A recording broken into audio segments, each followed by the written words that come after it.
I love you का बता दीजिए, उसका पैसिव वॉइस क्या हो जाएगा? You are loved by me. आप बताइए क्या होता है? द्रववाचक संज्ञा। What is the definition of जो है मटेरियल ऑफ? जी, what is grammar?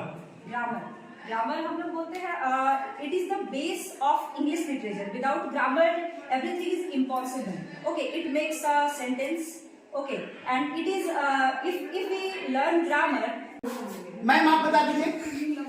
You love me. You love me, you are loved by मी।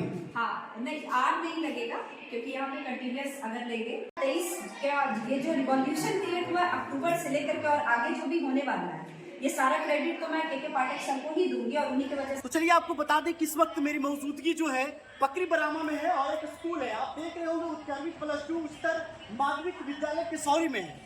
और यहाँ जब आए तो यहाँ की फैसिलिटी, यहाँ का व्यवस्था देख करके जो है बहुत अच्छा लगा। तो सोचे कि यहाँ इस स्कूल की वीडियो बनाना चाहिए। बहुत सारे स्कूल में आप देखे होंगे कि निगेटिविटी दिखाया जाता है, लेकिन हमने सोचा कि इस स्कूल में क्या हो रहा है, यहाँ की पढ़ाई की व्यवस्था कैसी है, उन सब सारी चीज़ों को लेकर के जो है हम बात करेंगे। और अभी देखिए मेरे साथ जो है इस स्कूल में पढ़ाई हो रही है, तो इस स्कूल में क्लास आते हैं। Excuse me, think what is positive degree.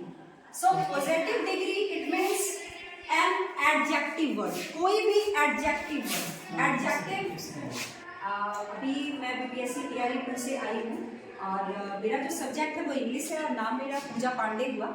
तो सबसे पहले इस स्कूल के बारे में मैं बता दूं, जैसे कि सबसे पहले जब मैं इस स्कूल में आई तो मुझे ऐसा लगा कि पूरा प्राइवेट वाला बैकग्राउंड, क्योंकि कोई भी गवर्नमेंट स्कूल में आने के टाइम पे भी भगवान से प्रे कर रही थी कि मुझे कोई अच्छा स्कूल मिले, तो एट लास्ट मुझे वैसा ही मिला। और प्लस यहाँ के जो भी बच्चे हैं वो भी बहुत अच्छे हैं और मैं अपना पूरा 100%, क्योंकि मेरा सब्जेक्ट इंग्लिश है और बिहार बोर्ड के जो भी बच्चे होते हैं, गवर्नमेंट स्कूल के बच्चे होते हैं, उनको इंटरेस्ट नहीं होता इंग्लिश सब्जेक्ट में, तो मैं बस उसको अच्छे से कंप्लीट करने के लिए, पूरा करने के लिए इस स्कूल में आई हूँ। मैम ये बताइए कि इससे पहले आप टीचिंग लाइन में थे क्या, कि फर्स्ट अटेम्प्ट में आपने एग्जाम्स को क्वालिफाई किया उसके बाद आप यहाँ पे मतलब आए? नहीं, इसके पहले मैं डीएवी पब्लिक स्कूल मुंगेर में थी और डीएवी पब्लिक स्कूल में पढ़ाते पढ़ाते फिर बीपीएससी का जो एग्जाम था तो तैयारी करके मैं फिर बीपीएससी से डायरेक्ट यहाँ पे टीआरई में आई। मैम ये बताइए आप प्राइवेट स्कूल में थे, सीबीएसई बोर्ड स्कूल में पढ़ा रहे थे, उसके बाद टर्न अप जो है आप एग्जाम क्वालिफाई करने के बाद आप एक गवर्नमेंट स्कूल में आ जाते हैं, तो वहाँ के स्टूडेंट और यहाँ के स्टूडेंट में मतलब डिफरेंस क्या, what is the difference between CBSE student and government students? ठीक है, डिफरेंस तो अगर कहने की बात की जाए तो डिफरेंसेस तो हैं। प्राइवेट स्कूल के जो बच्चे होते हैं वो डिफरेंसेस नहीं, बस यहाँ पे कोई नहीं है, बस थोड़ा सा ये बस इंग्लिश में थोड़ा सा डिफरेंस हो जाता है कि प्राइवेट स्कूल के जो बच्चे हैं वो स्टार्टिंग से ही उसकी जो स्पीकिंग होती है, लैंग्वेज होता है, वो इंग्लिश में होता है। तो मैं यहाँ पे प्राइवेट वाला जो भी सिलेबस है तो मैं चाह रही हूँ कि बच्चे को बस उसी के अकॉर्डिंग पढ़ाऊँ। और देखिए यहाँ की खास बात बच्चों में भी है कि बच्चे पहले से अच्छे हैं। मैं आते के साथ बच्चे से जो भी चीज़ पूछा, जैसे कि मैंने आते के साथ यहाँ पे टाइप्स ऑफ सेंटेंसेस पढ़ाया, फिर पार्ट्स ऑफ स्पीच पढ़ाया, तो बच्चे उस चीज़ को जानते हैं। आप इंग्लिश पढ़ाती हैं? हाँ जी। मैम आप ये बता दीजिए, आप इंग्लिश में सबसे ज्यादा आपको ग्रामर लगता है या आपको लिटरेचर? दोनों तो है। दोनों ग्रामर से मेरा एक सवाल रहेगा ma'am, what is grammar? Grammar हम लोग बोलते हैं it is the base of English literature. Without grammar everything is impossible. Okay, it makes a sentence.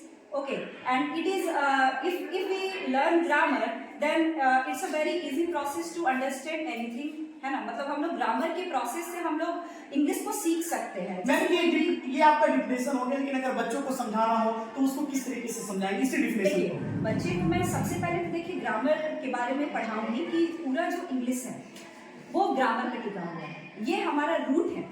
ये जो ग्रामर है ये इंग्लिश का रूट है। और अगर हम लोग कोई भी सेंटेंस उसमें आपको प्रोनाउन दिखेगा, नाउन दिखेगा, प्रीपोजिशन दिखेगा, है ना, और जो भी कंजंक्शन है, तो जो भी ये जो जो पार्ट्स ऑफ स्पीच है ये सारा इंटरकनेक्टेड है ग्रामर से।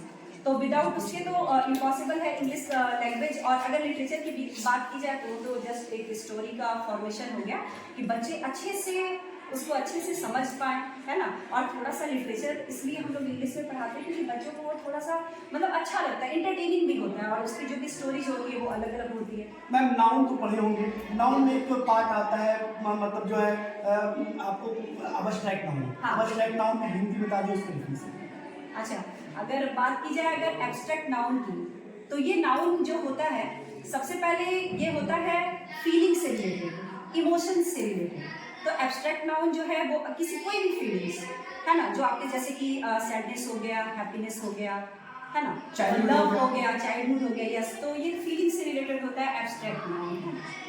चलिए बहुत बहुत धन्यवाद मैम। अब एक और सवाल आपसे रहेगा कि इससे पहले जो मतलब शिक्षा की जो व्यवस्था थी, लेकिन जब से मतलब के पाठक का नाम तो सुने होंगे, पूरा चर्चा है, तो बहुत से लोग उन पे आवाज उठाते हैं, उन पे सवाल उठाते हैं कि जब वो आए तो शिक्षा व्यवस्था को मतलब दल बदल करके रख दी। आपके हिसाब से के पाठक बढ़िया या तो देखिए, सबसे पहले तो मैं यहाँ पे के पाठक का तो एकदम बिल्कुल सर मैंने मतलब थैंक्स टू, क्योंकि जितने सारे भी अभी हम लोग जो बीपीएससी तैयारी करने वाले हैं, TRET वाले हैं, मतलब 6 महीने में इतनी बड़ी वैकेंसी को करा देना और प्लस अच्छे अच्छे टीचर का सिलेक्शन होना, तो ये एक के पाठक सर ही कर सकते थे। मतलब ये उन्होंने एक रिवॉल्यूशन क्रिएट कर दिया के पाठक सर ने। और आज हम लोग यहाँ पे बच्चे के बीच में हैं, तो पहले की जो पढ़ाई थी और अब की जो पढ़ाई है वो तो चेंजिंग 1 साल 2 साल में तो हम लोग दिखाने वाले ही हैं। ये मानते हैं कि के पाठक के आने के बाद शिक्षा में एक नई क्रांति आ गई है और ये क्रांति मतलब आगे एकदम रहेगा और बिहार को डेवलपमेंट कर पाएगा। बिल्कुल बिल्कुल बिल्कुल, बिहार का जो डेवलपमेंट है वो यहीं से, और 2023 का ये जो रिवॉल्यूशन क्रिएट हुआ अक्टूबर से लेकर के और आगे जो भी होने वाला है, ये सारा क्रेडिट तो मैं के पाठक सर को ही दूंगी, और उन्हीं की वजह से हम लोग हैं।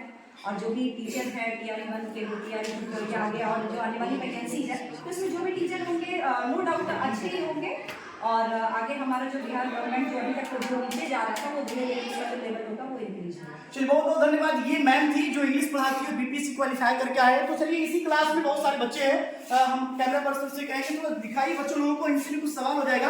आप ये बताइए कौन सी क्लास है? 8th क्लास में पढ़ती है। क्या नाम है आपका? वर्षा कुमारी। आप इंग्लिश पढ़ाती हैं मैम, तो अभी आई कुछ दिन पहले आई, लेकिन इनसे पहले जो टीचर पढ़ाते थे वो सर में या मैम में और इन मैम में क्या डिफरेंस है? बेटर कौन है? बेटर बेटर एक सवाल का एक जवाब, बेटर मैम या सर, पहले वाली या बेटर? एक सवाल, वो मैम है बस एक मैम। मैम यहाँ पे है इसलिए कह रही है या रियल में? रियल में। चलिए मैम अच्छी है। आप ये बताइए राम आम खाता है क्या? इंग्लिश में क्या, इंग्लिश में ट्रांसलेट है? Ram is eating mango. आप बताइए। Ram is mango. आप बताइए। Ram is mango. Very good, clap कीजिए इसके लिए। राम इज मैंगो, है ना? बहुत अच्छा, राम इज मैंगो, है ना?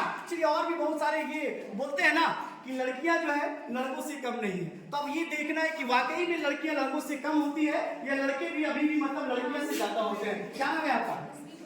सत्यम कुमार। कौन सी क्लास? 8th क्लास में पढ़ रहे हैं। सबसे अच्छा आपको क्या लगता है? ट्रांसलेशन बनाना लगता है या लिटरेचर पढ़ना अच्छा लगता है या ग्रामर पढ़ना अच्छा लगता है?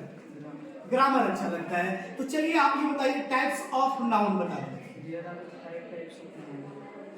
टाइप्स बता दी, टाइप्स बता दी, पांचों का नाम बताइए। मटेरियल नाउन का हिंदी क्या होता है? मटेरियल नाउन द्रववाचक संज्ञा। What is the definition of जो है मटेरियल नाउन? जी ओके, आप बताएंगे? Yes material noun is name of material substance.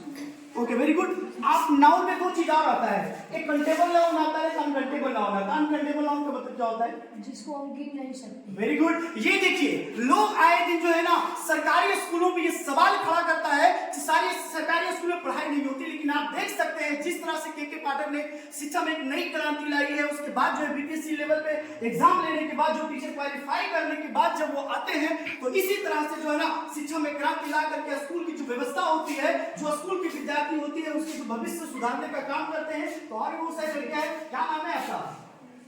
मुस्कान कुमारी। तो आप ये बताइए, आप इंग्लिश का क्लास है ना, तो आप ये बताइए वॉइस बनाते हैं, वॉइस वॉइस बताए हैं, वॉइस पता है आपको क्या होता है? एक्टिव वॉइस और पैसिव वॉइस होता है, पता है ना? आता है आपको? I am a boy. A boy has by me. चलो आई लव यू का आई लव यू बता। You have loved me. You love me. आप बताइए। क्या बोले सर? आई लव यू का बता दिए, उसका पैसिव वॉइस क्या हो जाएगा? You are loved by me. आप बताइए, आप बताइए, आप बताइए मैम, आप बता दीजिए। You love me. You love me, you are loved by me. हाँ, नहीं आर नहीं लगेगा क्योंकि यहाँ पे कंटिन्यूअस अगर लेंगे तभी EJMR अगर क्वेश्चन में रहता है तो भी उसका आर में हम लोग। चलिए कुछ क्वेश्चन का सवाल जो है मतलब ऑडियंस में छोड़ देते हैं, कमेंट करके बताइएगा कि जो है आई लव यू का ये एक्टिव वॉइस है, इसका पैसिव वॉइस क्या होगा, कमेंट में जरूर बताइएगा। और बहुत बहुत धन्यवाद मैम, आपने इतने अच्छे से बच्चों को पढ़ाया है और बहुत सारे क्लास में जाते हैं। और मैम आप यहाँ पे थोड़ा कुछ पढ़ाइए, उसके बाद So this is positive degree, comparative degree and superlative degree. तो जब हम कंपैरिजन की बात करते हैं तो इसका मतलब ही होता है कि एडजेक्टिव वाले जो भी वर्ड होते हैं, जो भी एडजेक्टिव वाले वर्ड हो गया, मतलब जो कि नाउन और प्रोनाउन को डिस्क्राइब करता है ना, इसको डिस्क्राइबिंग वर्ड बोलते हैं। जैसे अब यहाँ पे अगर हम एक छोटी सी बात अगर लिखे पॉजिटिव डिग्री, यहाँ पे अगर मान लो लिखते सैड, है ना, तो ये किसी की फीलिंग को बता रहा है ना। तो ये हमारा क्या हो गया, अगर मान लो हम बोलेंगे कि राम इज अगर हम गुड की बात करते हैं, ये तो कॉमन सा सेंटेंस हम लेते हैं, Ram is a good boy, तो यहाँ पे राम इज नाउन, है ना, and good is what, good is adjective, क्योंकि ये नाउन के बारे में ये बता रहा है कि राम एक अच्छा लड़का है। Okay ma'am, okay